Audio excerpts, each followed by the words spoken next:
Hello my dear students, welcome to the channel Science Star.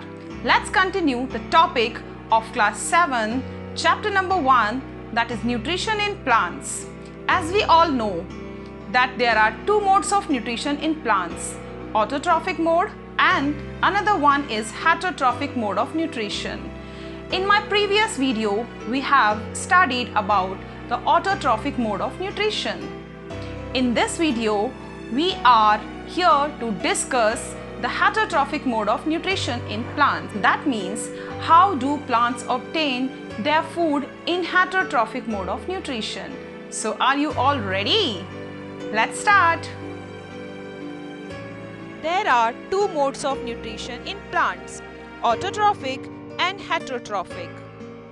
In my previous video, we have already discussed about autotrophic mode of nutrition. In this video, we are going to discuss about heterotrophic mode of nutrition. As we all know, green plants prepare their own food in the presence of sunlight with the help of photosynthesis process. But there are some plants which do not have chlorophyll. They cannot make their own food. Like humans and animals, such non-green plants depend on the food produced by other green plants. This is called heterotrophic mode of nutrition. In this picture, we have examples of some non-green plants, such as mushroom, bread fungus, and coral roots. Let's continue with the definition of heterotrophic mode of nutrition. The mode of nutrition in which an organism cannot make its own food from simple substances but obtains ready-made food made by the green plants directly or indirectly is called heterotrophic nutrition. Organisms having heterotrophic mode of nutrition are called heterotrophs. For examples, non-green plants have heterotrophic mode of nutrition and thus they are called heterotrophs. Let us study in detail how these heterotrophic plants get their nutrition. In this chapter, we will study about three modes, in which the first one is saprotrophic nutrition, number 2 is parasitic nutrition, and number 3 is symbiosis. Let's discuss these modes one by one. So first one is saprotrophic nutrition. The mode of nutrition in which the non-green plants obtain their nutrients from dead and decaying organic matter of plants and animals is called saprotrophic nutrition. Plants which use saprotrophic mode of nutrition are called saprophytes. For example, Indian pipe and coral root. The roots of saprophytes contain organisms called fungi.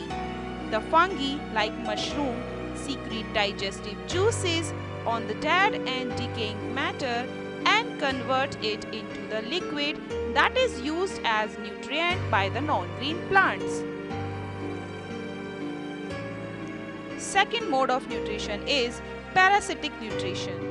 The mode of nutrition in which some plants live in or on the body of other living organisms and get their ready-made food from them is called parasitic nutrition. The plant, like cuscuta, which obtains the ready-made food is called a parasite, and the organisms from whose body the food is obtained is called the host. Parasites may be total or partial. Cuscuta is a total parasite. Cuscuta is a non-green plant. It does not have chlorophyll. It cannot make its own food. Its long yellowish thread-like stems twine around the stem and branches of the tree on which it climbs.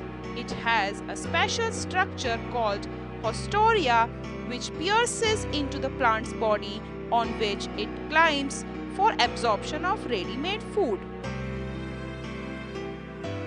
Next we have example of partial parasite, that is mistletoe plants. Mistletoe plant has green leaves. These green leaves make their own food, but this plant receives water and minerals from the host plant on which it grows to make its own food. That's why mistletoe is called partial parasite. Third mode of nutrition is symbiosis, the mutual association in which two different types of organisms live and work together for their mutual benefit is called symbiosis. We have examples of lichens. Lichens show symbiotic relationship and symbiosis. Lichens are the most amazing forms of life. A lichen is actually composed of two distinct organisms, that is, algae and fungi. They live and work together. The algae contain chlorophyll and make their own food. The fungi share the food made by the algae. The fungi in return provide protection, water and minerals to algae. We have next example of symbiotic relationship is Rhizobium bacteria that live in the root nodules of leguminous plants like pea and provide them nitrogen in a soluble form. In return, the plants provide food and shelter to the Rhizobium bacteria, so both organisms benefit each other. In the last, we have a very special mode of nutrition. A few plants feed on insects for fulfilling their nitrogen requirements.